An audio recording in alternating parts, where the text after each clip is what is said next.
Hello, class. May the force be with you and also with you. It's good to see everyone. I am doing something a little bit different today. Noah, my student Noah, should be proud of me. I am going to attempt to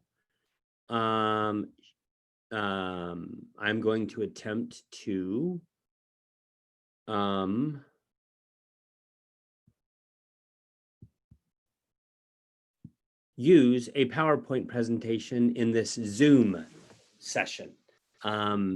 Yep, I decided that instead of doing YouTube live on Thursday, October 15, I would turn over a new leaf and really try to use a PowerPoint presentation. And I don't know how to do that on YouTube. There's probably a way, but I do know how to do it on Zoom.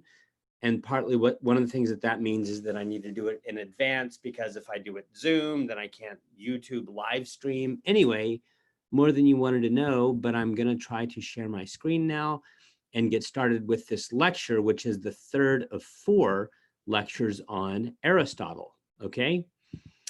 And let's see if this works. Should work. One sec here.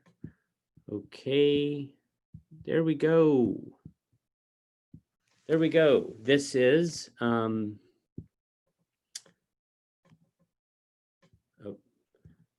we go. Okay, y'all, this is, oh, you know what? That is a typo. It should not say parts 3 of 4, and I shouldn't have said that a minute ago. It's parts 4 of 4, and now I know that I can actually change PowerPoint slides while I do the Zoom call. This is our 4th and final installation of Aristotle. This is an important lecture in the course of the semester. Surely there will be things discussed today that'll show up on a future quiz or the final exam. And I'm going to turn my timer on. I'm going to talk for an hour, which is sort of what I've been doing during the pandemic. And what I want to do today is talk about 3 things. Number 1, divine simplicity / negative theology. Number 2, a certain point about matter. You will remember that matter or materiality is sort of on the opposite end of Aristotle's metaphysical spectrum from pure form. And so I want to think with you, I want to draw out some implications with you of some things that we've already seen when it comes to matter or materiality. So number 1, negative theology / divine simplicity. Number 2, a certain point about matter or materiality. And then number 3,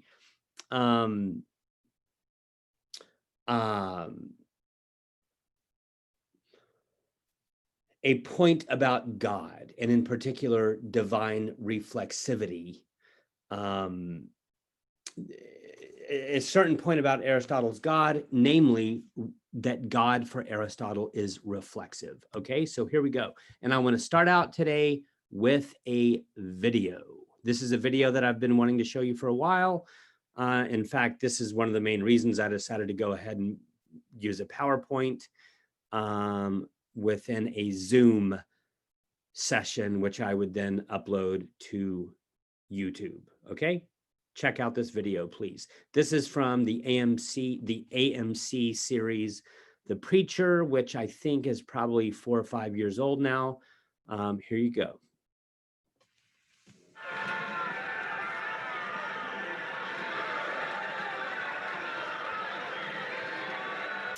But I sent him to hell.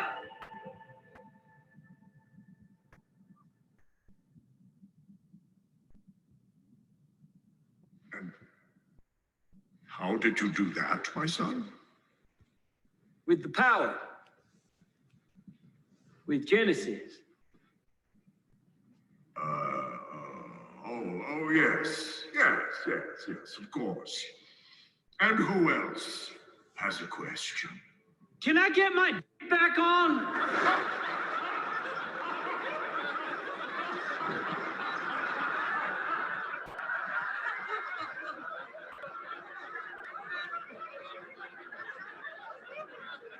Excuse me.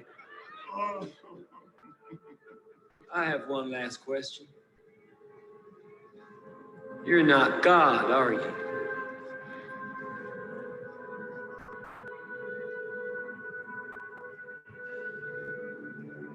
I am the Alpha and the Omega. No, you're not. I am the bright morning star. I just saw you picking your nose. No, my son, I was scratching it. You're an imposter. I am the Lord, your God. You're not God. Yes, I am, Jesus.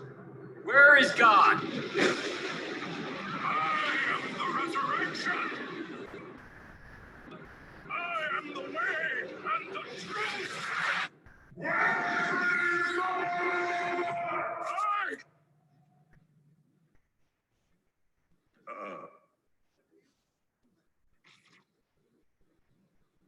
I don't know. Where is he? I don't know. None of us do. He's missing. God is missing. We don't know where he is. Maybe he's down there. We don't know. Guys, he made me say that. That preacher, he made me do it. Guys, he can't. He's missing. God is gone.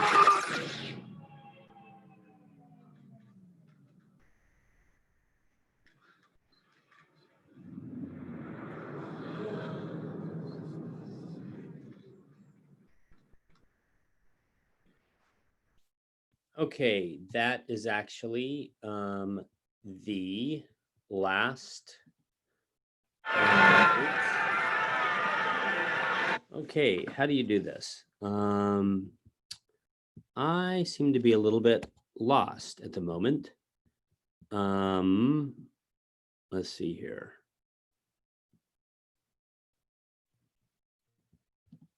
Huh. Oh, there we go. I don't know what happened. Okay, y'all. Yeah, so thanks for watching. What I have said about that video in the past is that video, let me ask you this. Why do you think I showed that video? We have talked a lot in this class about God, not because this is a theology class, not because this is a Sunday school class, not because I require that my students believe in God or be theists. No, none of that is the case. The reason we talk about God a lot in this class is because God, the concept of God, or the concept of God, or the notion of God, or the presence of the idea of God, or at the very least, the presence of the word God, is very, very important for the history of philosophy in the West. And I've tried to make the case all throughout the course of the semester so far that if you're going to understand how to think philosophically, you need to be able to think historically. And that means that you're going to have to know some things about the way people have talked about God in the past. And Aristotle is a great example of that. Why do I show that video? I show that video because that video is a great example of a stupid representation of God, okay? Now, sadly, in this class, partly because of the COVID weirdness, I've had to skip one of the things that I normally do in my Intro to Philosophy class, and that is to have sort of a sustained discussion of the Greek gods like Zeus and Hera and Apollo and all of those people, Hephaestus, et cetera, et cetera, et cetera. Typically, I have a class where I talk just about that Greek pantheon of gods.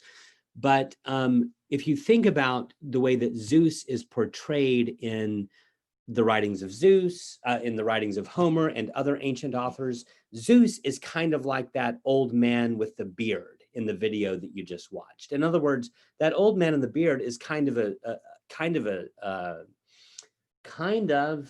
buffoon. Not only does he pick his nose at one point during that video, but he even seems uptight and anxious, right? Zeus is similar. Zeus, there's all sorts of characteristics about Zeus that suggest that Zeus is not a god or a deity that is worthy of your worship, or that is worthy of your belief, worthy of your faith. And in fact, that is exactly the point that people like Plato make, right? You already know this. One of the reasons why Plato was executed or tried and then found guilty is because he was undermining the gods of the city, gods like Zeus. In other words, what the filmmaker is trying to say in that clip is that the God being portrayed there is not a God worth believing in. Now, let me ask you a question. I wonder how many people in the United States today, or in Tyler, Texas, or at UT Tyler, when they think about God, or when they ask themselves the question, what kind of God do Christians believe in? I wonder how many of them think about something like that old man with the beard. The point of the filmmaker there is that God is not worth worshiping. That God is not worth believing in. And y'all, Plato and Aristotle would completely agree. Parmenides would also completely agree. Because you see, the God that Aristotle is advocating is a God that is completely unlike that old man with the beard. In fact, look with me at the screen at Roman numeral 1. This is my first of 3 points in today's lecture. I'm trying to make a point here about divine simplicity, aka negative theology. Do you remember what Aristotle says to Parmenides? What I've said over and over in the class is that Aristotle looks at Parmenides and Parmenides' definition of being, his description of being, and he looks at Parmenides and he says, Parmenides, you thought you were talking about being, but actually you were talking about God, right? And Aristotle's God, Aristotle's theos, is like Parmenidean being, right? It's simple. Now, what do we mean by simplicity here? I know that that's a weird word. Simplicity in this context does not mean easy or simple-minded. No. What simple means is that it's the sum total of a string or a series of negations. Negations like you see on your screen right here. Aristotle's God, his theos, admits of no change, is characterized not at all by parts and wholes. So no change, no parts and wholes, no spatial extension, no diversity or multiplicity. Right? Okay, so those are the first 4 things. No change, no parts and wholes, no spatial extension, no multiplicity / diversity. Now, remember why Parmenides rejects all of those and says that if being is real, being cannot be characterized by any of those things. It's because of whack and non-being, right? What Parmenides says is that if you're going to talk to me about change or parts or spatial extension or multiplicity, you're going to have to involve the notion of non-being. And what Parmenides says is we must not even think about non-being because it's not real. It doesn't exist. The only thing that's real is being. And so if you entertain even the notion of non-being, you have to whack a non-being, right? Now I want to make a few points about this. The first one is that if you add up all of those negations, no change, no parts, no extension, no diversity, add all of those up, that is what we mean by divine simplicity. In other words, Aristotle's God is radically simple in the sense that Aristotle's God is completely free of all of those things, free of change, free of parts, free of spatial extension, free of multiplicity. But y'all, what I want to try to say to you right now is that, in other words, Aristotle's God is free of limitation, okay? Free of limitation. Now, if you remember in the last class, remember Aristotle's metaphysical spectrum. Unfortunately, I don't have the pic of that. You know what? I actually could put it up on the screen. Should I? Let's see here. I don't know if I know how.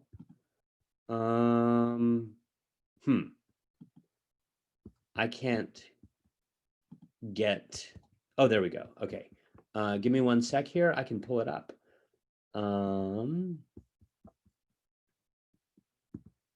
going to pull up a picture of Aristotle's metaphysical spectrum, I hope. Yeah, here we go. Yay. Okay.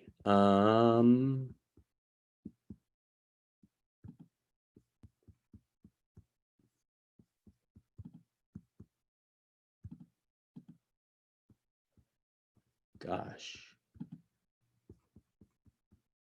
I don't think I know how to. Oh, there we go. Cool.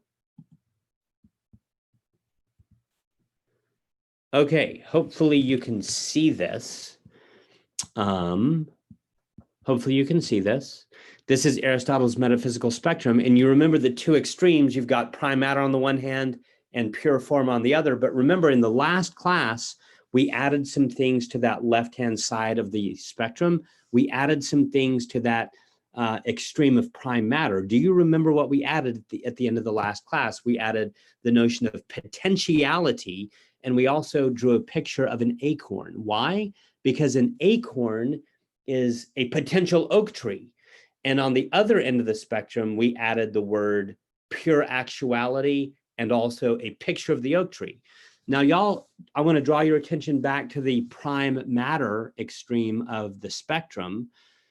And what I want to suggest to you that is this: the way that Aristotle thinks about prime matter and also that acorn has to do with the notion of potentiality, which is a kind of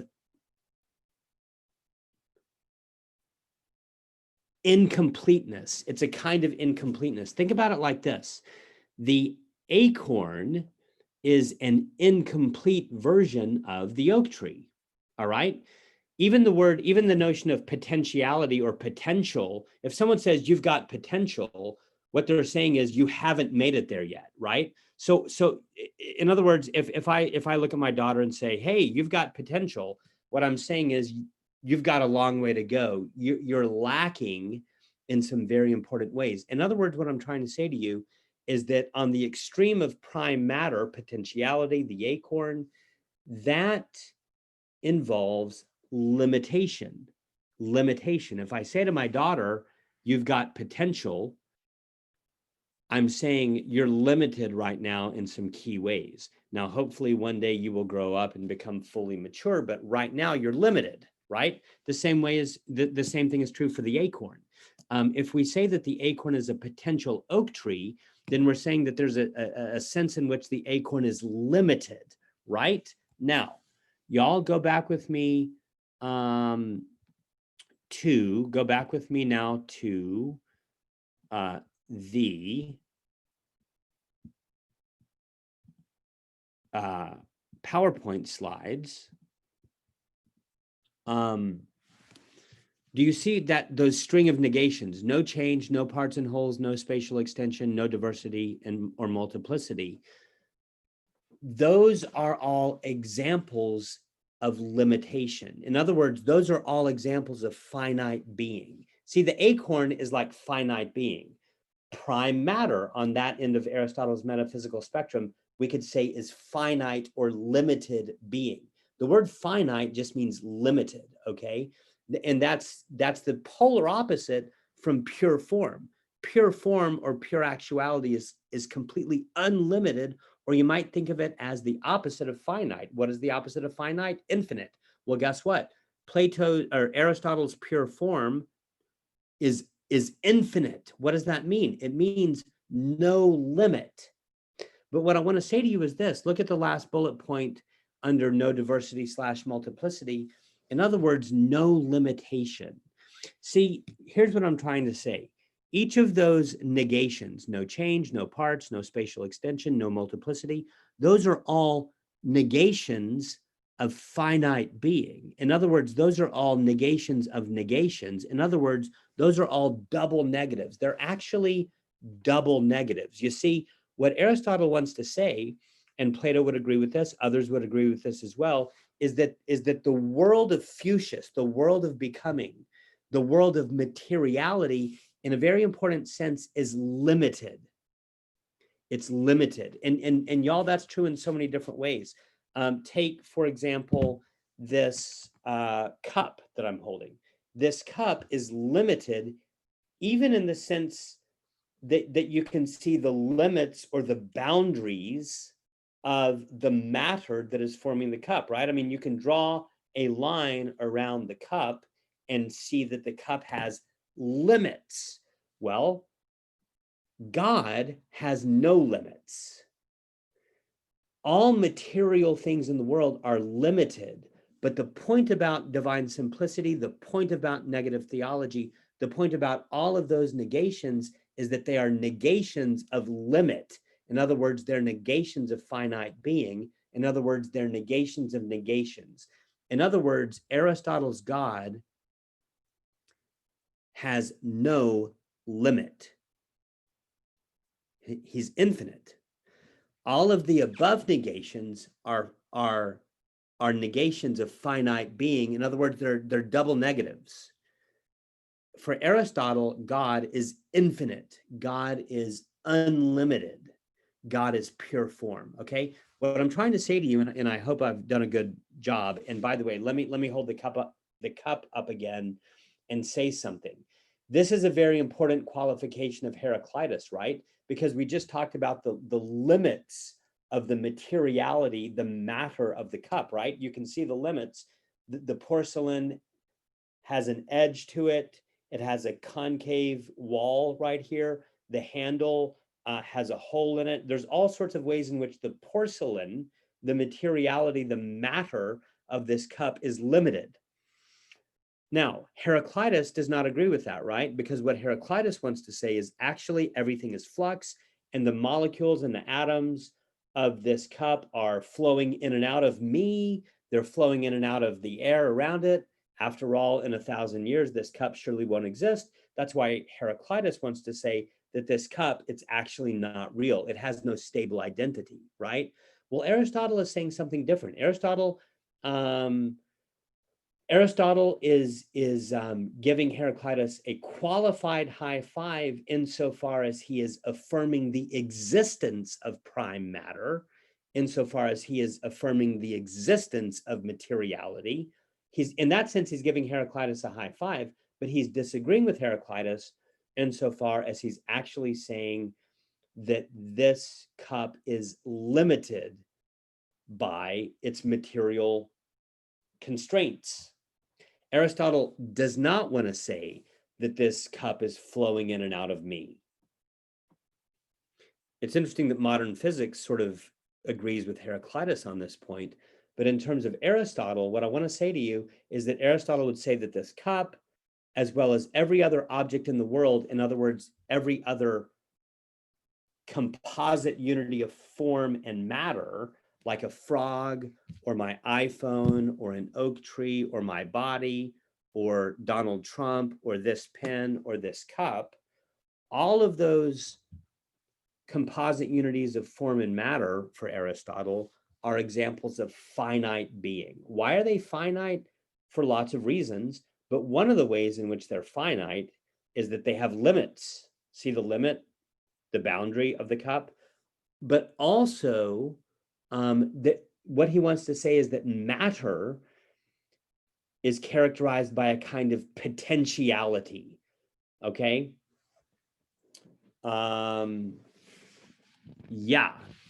So the upshot of all of this, and I hope that I'm making sense, is that actually the negations involved in Parmenidean being / Aristotelian theology / negative theology, all of those negations, they're actually double negations. They're all negating some other negative principle. What is that negative principle that they're all negating? Limitation, potentiality, okay? In other words, pure form, Aristotle's God, theos, on this end of the metaphysical spectrum, is unlimited. Pure actuality, not limited by anything, not limited by change, not limited by parts and wholes. See, all of those things are limits because they all involve non-being. But what the point about Aristotle's God, aka pure form, is that it is not limited by non-being. So it's a double negation, which means that it is an affirmation.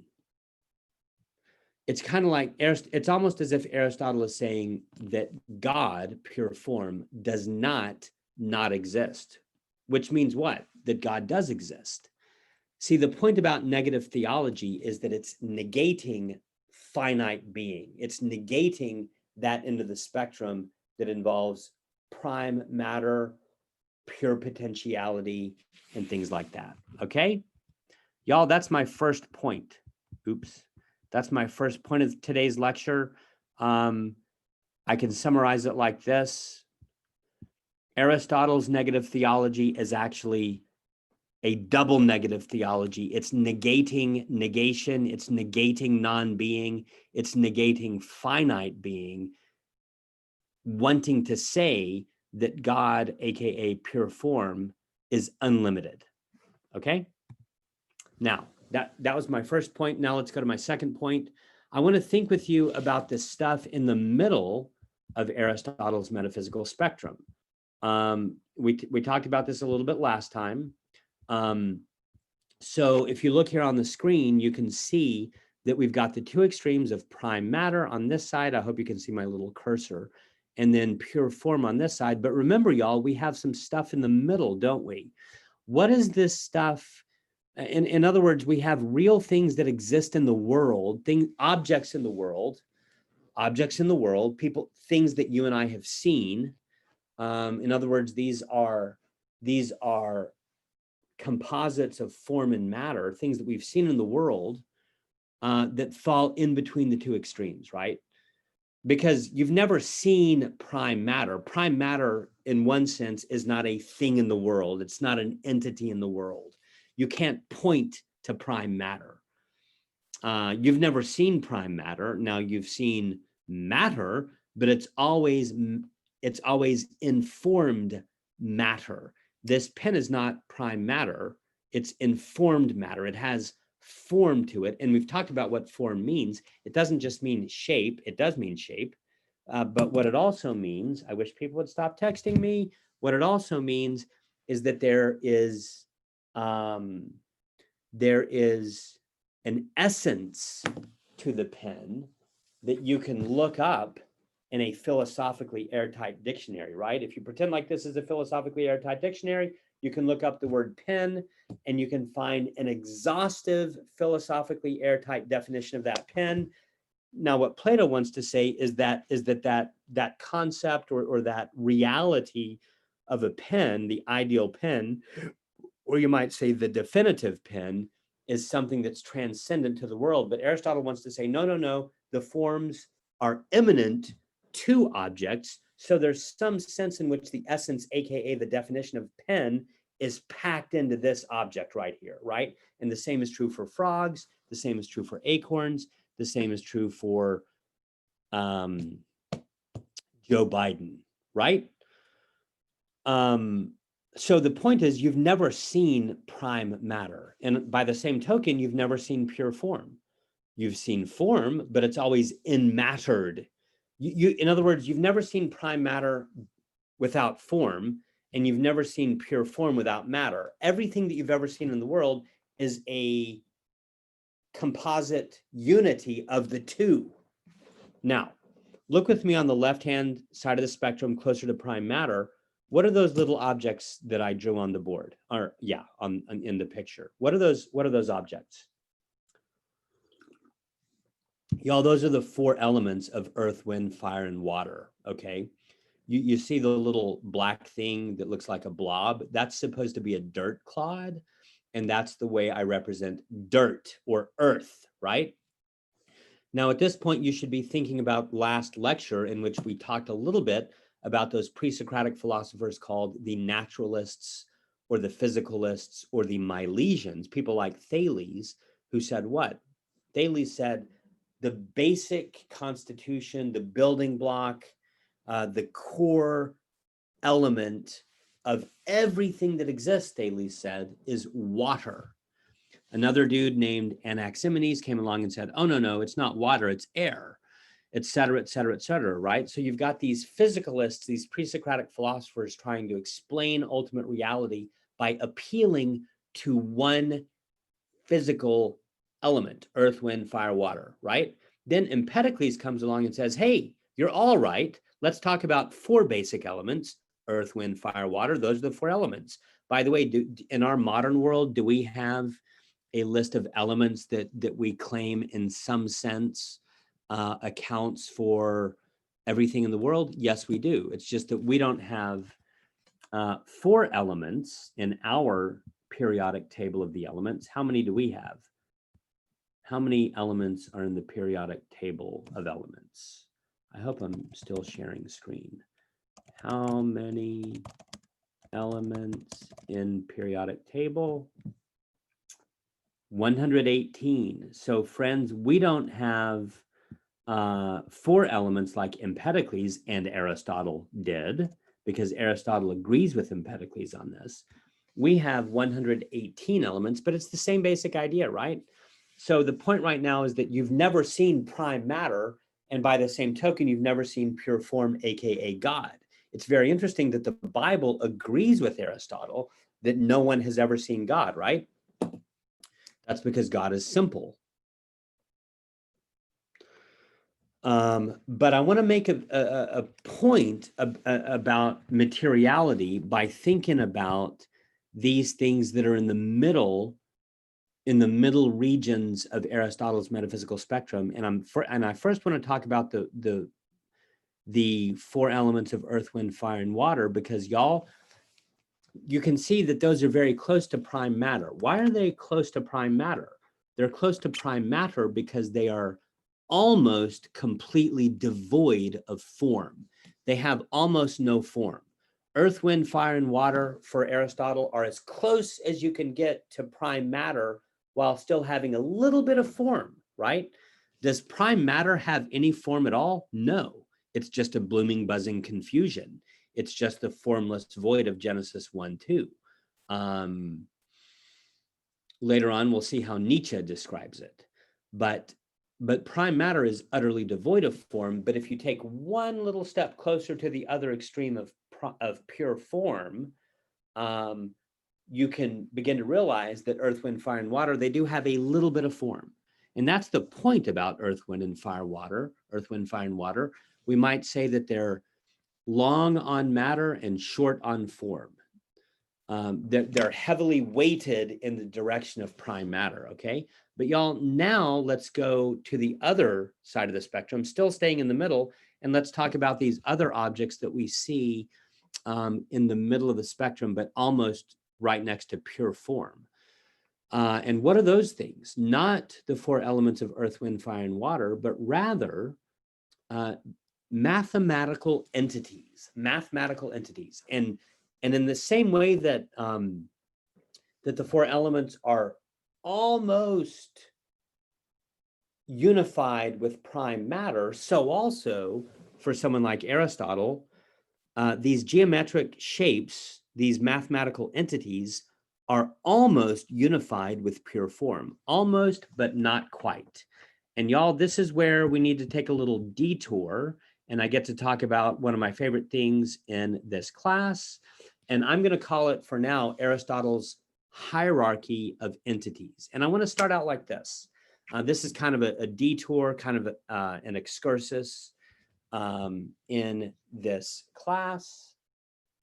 But I want to start out like this. Do you have any friends who are atheists? Remember that the earliest Christians were accused of being atheists, as was Socrates in a way. But do you have any friends who are atheists? Maybe you yourself are an atheist. A lot of people say things like, I don't believe in God because I can't see him. Some people say that there's no way that God exists because God is not empirically verifiable, okay? Now, I want to show you something that Aristotle does, and then there's other people in the history of the tradition that come after him that repeat this. Boethius repeats this, Thomas Aquinas repeats this. And I can't remember what it's called technically. I call it Aristotle's hierarchy of entities. And y'all, I want you to look with me at this table on your slide. And I want to think about 3 classes of things that are in the world. And this is coming from Aristotle. So I didn't make this up. Aristotle made this up, okay? And you can see that there's sort of 3 levels of entities. At the bottom, you have frogs and giraffes. Then at the next level, you have numbers and shapes. Then at the top level, you have angels and spirits, okay? And you could put God into that top category for now. Now look with me at these 2 columns on the right. Separable in thought, separable in reality. Y'all, this chart, this table is really making a point about matter or materiality. Look at the far right column, separable in reality. What does that mean? Here's what it means. The question is, let's start at the bottom. Let's start at the bottom. Oops, and I messed up. I messed up. I messed up. I'm going to fix it. I'm going to fix it real quick.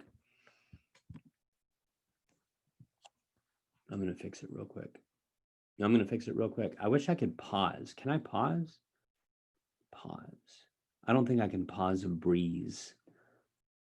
I mean, a Zoom call. Oh, I can. I can pause the recording. I'm going to pause right now. Okay. I think that I'm now recording again. Okay, y'all. So I fixed it. I fixed the slide. Look with me at that far right-hand column. Separable in reality, question mark. So for example, think about the bottom entity, the bottom level of entities, frogs and giraffe. The question is this, let's just take frogs. Are frogs separable from matter? Are frogs separable from matter? That is the question.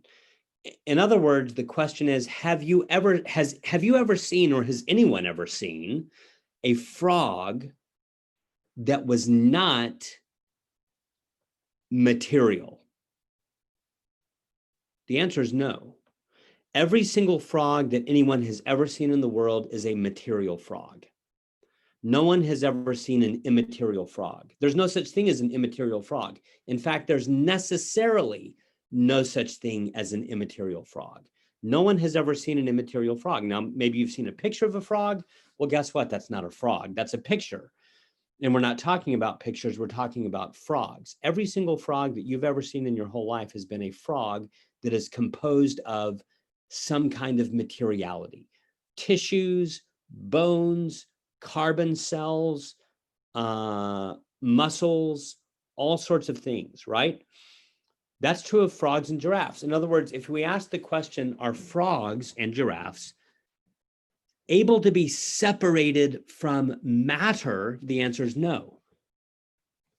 Every single frog that has ever existed, that anyone has ever seen, has been made of matter. Okay, now let's go up one level and look at numbers and shapes. Here's the question. Have you ever seen a geometric shape that is immaterial, that's not composed of matter? And again, the answer, as you see right there on your screen, the answer is no. No, you never have. No, you have never seen a square or a triangle or a rhombus or a circle that is not composed of matter. In other words, every single circle, rhombus, triangle that you or anyone else has ever seen is composed of some kind of matter. It might be chalk. It might be pixels on a screen. It might be brass. It might be wood, a wooden square, a wooden triangle. It might be a line in the sand. It might be made out of paper. It might be like a triangle composed out of pens. It might be plastic, but every single triangle or circle that you've ever seen in your life is made out of something. There's no such thing as an immaterial triangle or circle in reality, okay? Now, y'all, the word reality here basically means material reality. The word reality, the English word reality, comes from the Latin word res, R-E-S, which means thing or real thing. And so are frogs separable from matter in reality? No. Are triangles and circles, that is to say numbers and shapes, are they separable from matter in reality? They're just like frogs? No. Every single circle that you've ever seen is just like a frog in the sense that it's composed of matter, okay? Now, what about angels and spirits at the top? Now, this is where it gets interesting. Are angels and spirits able to exist separately from matter? And the answer is yes. Now, some of you are thinking, well, they don't exist. Okay, that's a good point. So we could just say if they exist, then they're able to exist independently of matter, right? Now, maybe they don't exist, and that's actually kind of the purpose of this exercise that we're going through. Because what we're going to see in a minute is that there's something about angels and spirits, and we indeed could say God. There's something about angels and spirits and God that's actually a lot like numbers and shapes, okay? But we're going to get there in a moment.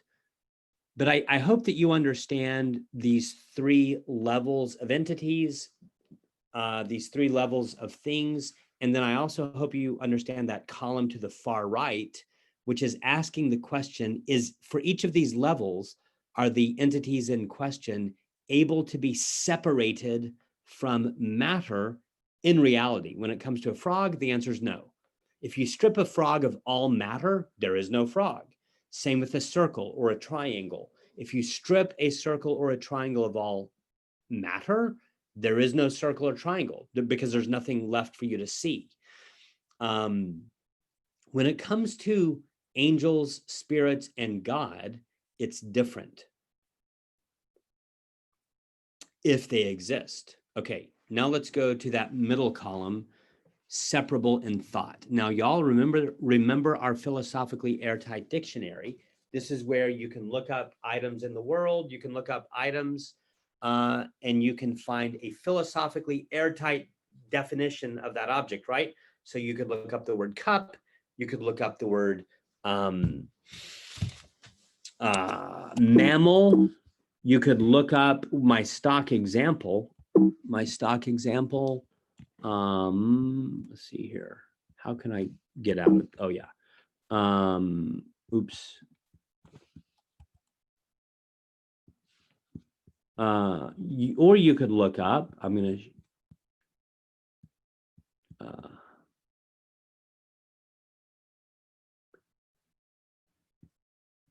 bring your shared window to the front. I've suddenly forgot how to share screen.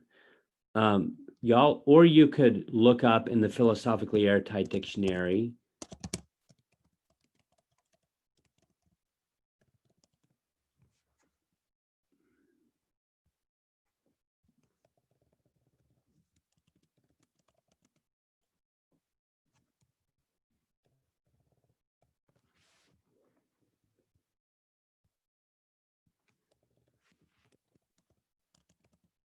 You could look up.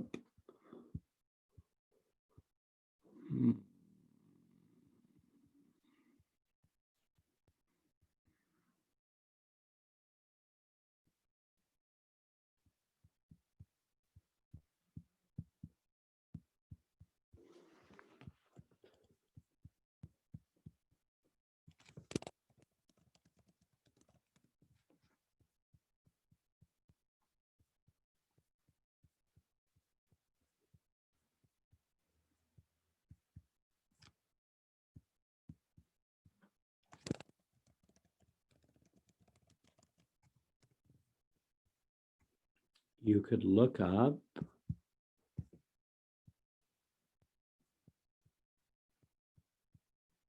You could look up Amarillo Amarilloidoide.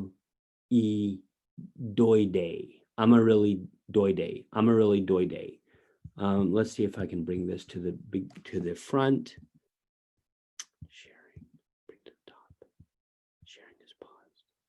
How can I share screen again? New share? Oh, there we go.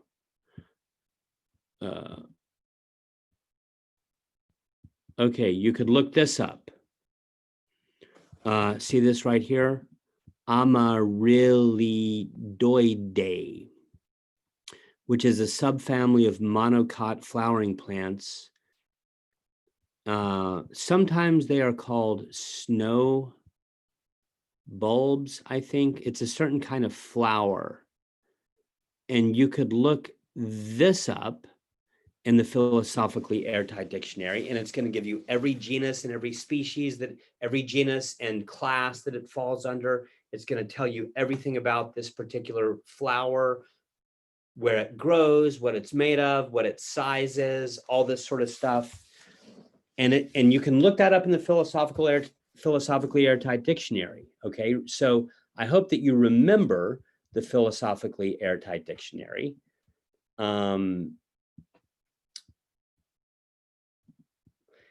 And here's the point. If you look up frog in the Philosophically Airtight Dictionary, y'all, one of the things that it's going to say about frog, or indeed that flower, one of the things that it's going to say about that is that it's made out of matter.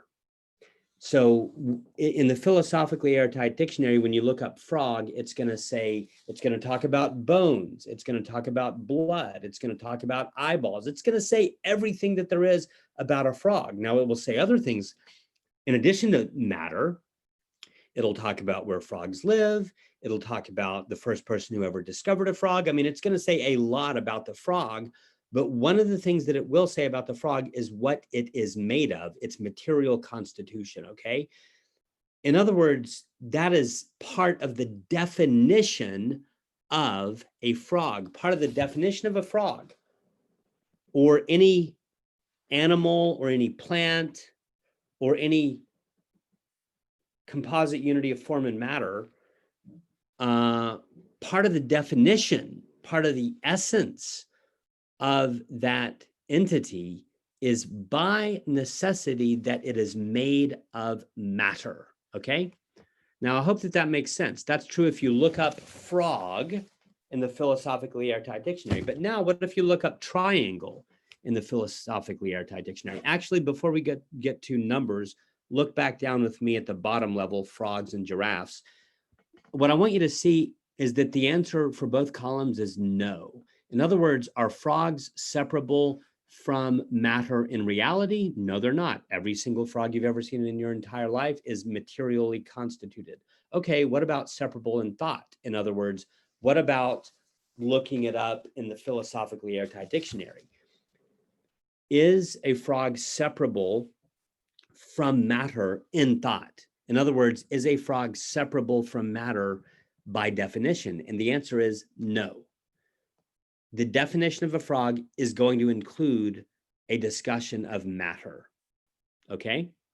So the answer to the question, is a frog separable from matter in thought, is no. So the answer in both columns is no. Is a frog separable from matter in reality? No. Is a frog separable from matter definitionally? No. The answer is no in both cases, okay? Now look with me at numbers and shapes. What happens when you look up triangle or circle in the Philosophically Airtight Dictionary? Is it going to say in the definition of a circle what a circle is materially constituted by? In other words, when you look up the word circle, is it going to talk about wood? Is it going to talk about brass? Is it going to talk about chalk? No, it's not. In fact, you can read the entire definition of circle or triangle in the Philosophically Airtight Dictionary. Remember, the definition that's given in the Philosophically Airtight Dictionary is totally exhaustive. It's not going to leave anything out. Every single aspect of what it means to be a circle or a triangle is going to be included in that definition. But here's the thing, you can read that definition a million times and it's never going to say anything about matter. It's not going to say that a triangle is made out of brass. It's not going to say that a circle is made out of wood. No. Why? Why is that? It's because there's something special about numbers, y'all. Numbers are not made out of anything. Numbers are not materially constituted. Circles are not materially constituted. Squares are not materially composed out of anything. Now, it's true that every single square you've ever seen in the world is composed of something. That's why the answer in the second column is no. But is a circle separable from matter in thought? In other words, in a dictionary definition. In other words, in essence. And the answer is yes. So you see that the answer in the two columns for numbers and shapes is different.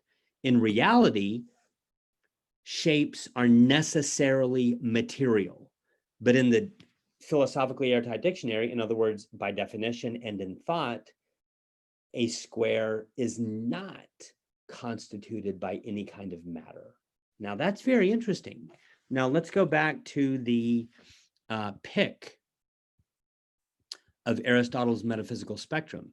Why is it that numbers are almost God, are almost divine? Why is it that numbers are so incredibly close to pure form? This is why. It's because they exist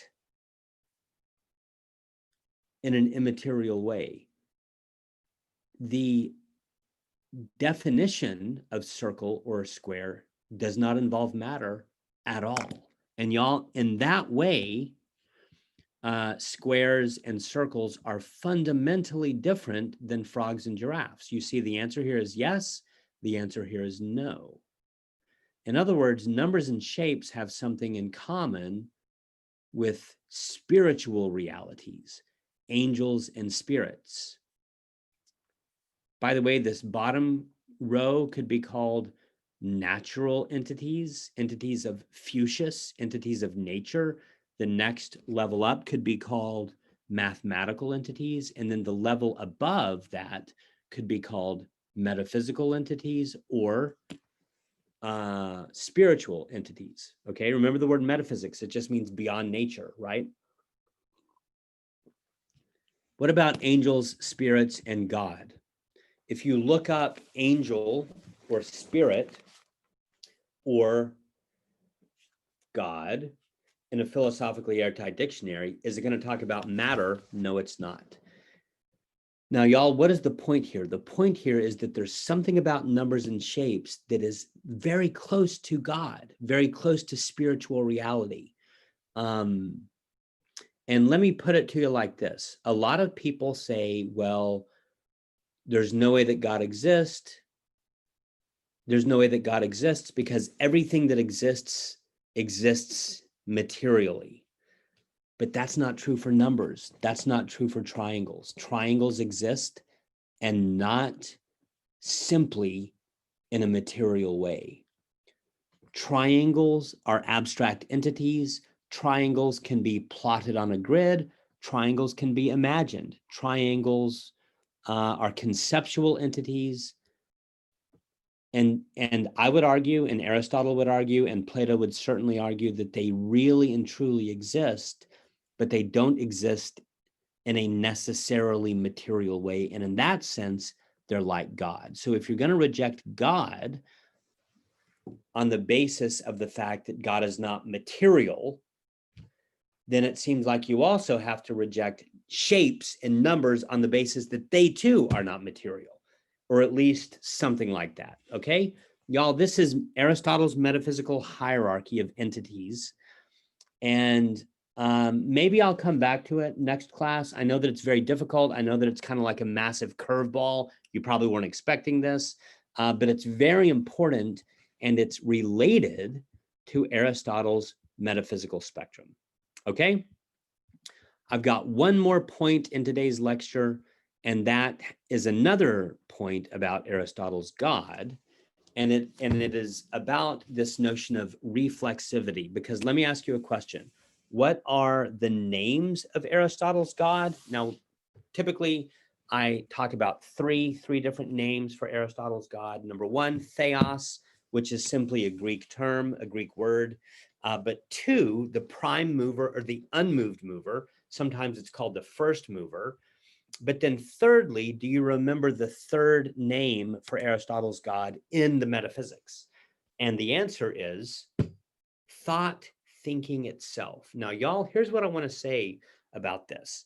Aristotle's God, and by the way, this is different maybe from Parmenidean being, but Aristotle's God is not simply a static entity. It's not as if Aristotle's God is completely devoid of all activity. In fact, Aristotle's God, you might remember, is pure activity, right? We talked about that, the very opposite of pure potentiality. Aristotle's God is like the fully developed oak tree with big branches, deep roots, doing the photosynthesis thing, able to provide shade. Aristotle's God is like that oak tree that's fully functional, fully alive, fully mature, fully living into its purpose. That's Aristotle's God. So Aristotle's God is not simply static. Aristotle's God is active. Now, what is Aristotle's God doing? Aristotle's God is thinking about what? And the answer is kind of weird, and it might even sound kind of stupid and gross and nasty at first, but it's very profound the more you think about it, because Aristotle's God is thought thinking itself. And I wish I had a chalkboard behind me, because y'all, this is reflexive. And this is also kind of a bridge into Descartes, because when we get to Descartes, which is going to be next week, please start reading. When we get to Descartes, what we're going to see is that Descartes is all about the subject and the object. So super quickly, if I am the subject and I'm looking at this cup is the object, right? I'm the looker, I'm the subject, and I'm looking at the object, the cup. In other words, I'm doing the action and the cup is receiving the action. If we say Matt drops the cup or Matt raises the cup, that's a transitive verb, right? Grammatically speaking. Matt is doing something to the cup. Matt is performing the action, the cup is receiving the action. If we say the cup was raised, that's different, right? That's different because the cup is receiving the action and Matt is out of the picture. But what if we say that Matt bathes himself, or Matt washes himself, or Matt picks himself up? What if we say that the dog licks itself? That's kind of gross, but what if we say that the dog licks itself? See, in that case, is the dog the subject, the doer, the performer of the action? Yes. But is the dog also the object, which is receiving the action? Yes. In that case, the dog is licking itself. The dog is both the subject and the object. In other words, licking itself is a reflexive activity. And y'all, what Aristotle says about God is that God is reflexive. God is both subject and object. God is thought thinking itself. And the last thing I want to say to you about this, and then I will close, is that this is kind of like the doctrine of the Trinity. The doctrine of the Trinity is that God mysteriously is three in one, three persons, Father, Son, and Holy Spirit. One God, one essence. There's not three gods, there's only one God, but there's something in God that is in motion and relational. See, for Christians, God is relational. Well, guess what? You can start to see a dim glimmer of this in Aristotle's God, thought thinking itself, because in this reflexivity of thought thinking itself, there is something like a relationship. There's a subject and an object. And even though the subject and the object are the same thing, there's still some kind of dynamism, some kind of motion, some kind of movement, some kind of relationship. There's a relationship even within Aristotle's God. Okay, Aristotle's God is thought thinking itself, both subject and object, and we will pick up with that next time. May the force be with you and also with you.